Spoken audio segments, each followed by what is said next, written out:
Americans in student loan debt forever. Is this really possible? Hey everybody, JJ here. It's Bull to the Bust. It's Monday, December 14th, 2020. Appreciate you joining me.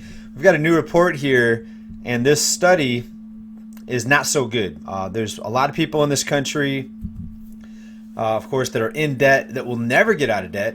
And even student loan debt. Some people are never going to get out of debt in their entire life with student loan debt. So let's take a look at some information here. Recent report here out of CNBC.com. Over half of American students go into debt to pay for college, with average tuition prices starting at around $22,000 and climbing even higher for private schools and graduate degrees.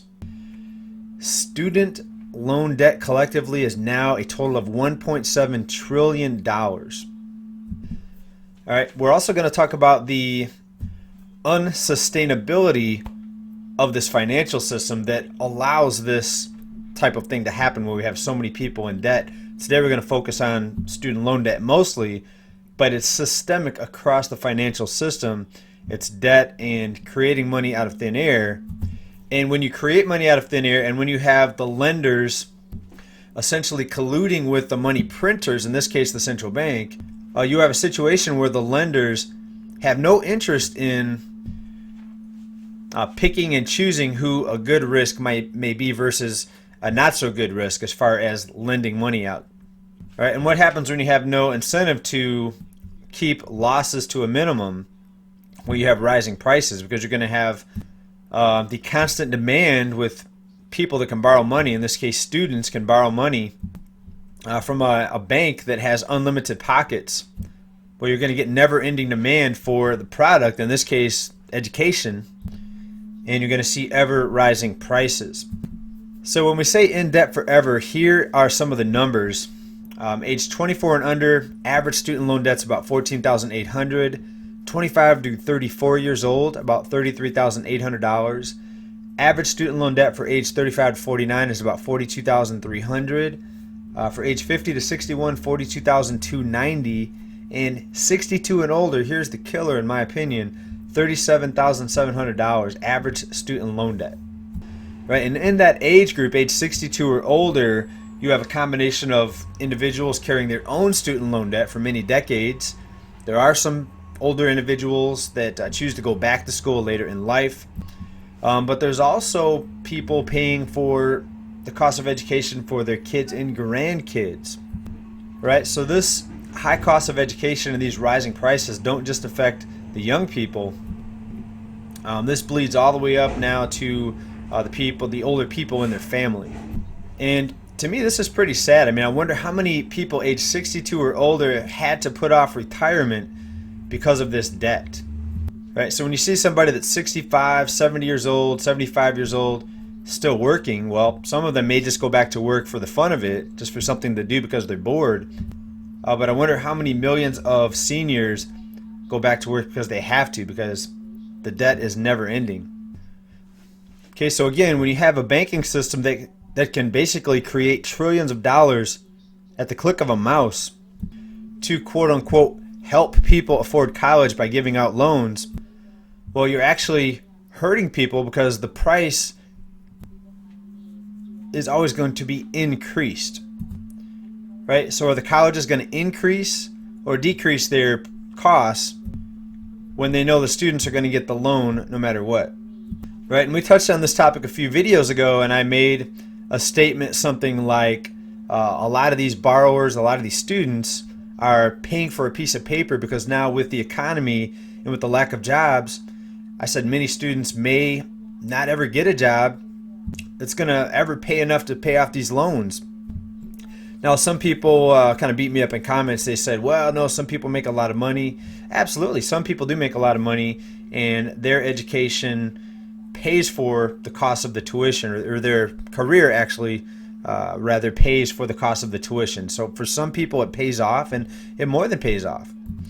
But the point I was trying to make, in this economy where we're bleeding jobs every week, we see over 700,000, 800,000 now new jobless filings, with nothing but stimulus and more debt, more lending being proposed as the solution what's it going to be like going forward now for these student loans, the borrowers of these student loans, right? So again, many of them, not all of them, there'll be some winners in this situation, but a lot of these people taking on this debt, they're never going to be able to pay it back. That's why I'm saying we need, and I try to stress this in every video if I can, we need systemic change. We don't just need more stimulus checks sent out. We don't need, more of the infinite debt machine increasing their actions in the economy and the markets.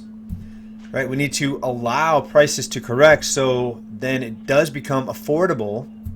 And what happens when people don't have money to pay for something? Well, in a real market, in a free market, prices will drop. Prices will correct to match what people can actually pay for and afford. But when you have endless debt, prices will never correct. It's infinite bubbles. Look at the housing market. Look at the cost of education. Heck, even car prices are rising nonstop. Right? This is an absolute insane bozo land, twilight zone, loony bird economy. I mean, pick your descriptive word here. But the solution being implemented is more debt, increasing the bubbles even bigger, and not allowing deflation. How insane is this?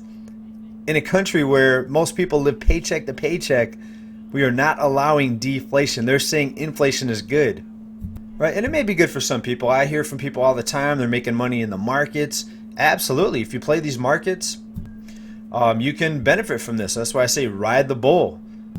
Right? I've got some stocks that went up. Minor stocks went up huge here in the past year. But I'm not just talking about the few of us that can ride this bull and profit from the system. What's going to happen with future generations? Right? Is it only going to be people that are sitting behind a computer clicking trades and investing that are going to be able to survive and not be homeless? And anyone that doesn't know how to invest, they're going to be homeless and destitute? I mean, is that the type of system that we want to continue with here? All right, but let's move on here. The student loan forbearance has been extended now through the end of January. My question is, what's going to happen at the end of January? Is something going to change to make it to where people can all of a sudden start paying their student loans again? No, of course, nothing's going to change. Nothing's being discussed to transform this system. Right? Is there going to be a surge of jobs at the end of January that are going to allow millions of students to start paying their student loan debt? Of course not. There's not going to be millions of jobs coming out. It's not going to change. They're just going to have to extend it more and more and more. We've called it kicking the can down the road. All right, this is insane. We need something huge to transform this entire financial system because, again, no changes are being discussed. It's more of the same. And what's going to happen in 2021? Are we going to see more extensions of nobody has to pay their mortgage, nobody has to pay their rent? And let's wrap it up here with this chart. This is out of valuepenguin.com. This is the cost of a college education, the average cost going back about 50 years here. And we started off, and this is public and private schools. And let's just look at public schools here. Average was $8,000 a year in the late 70s. We go all the way up to just a few years ago, the average of $20,000.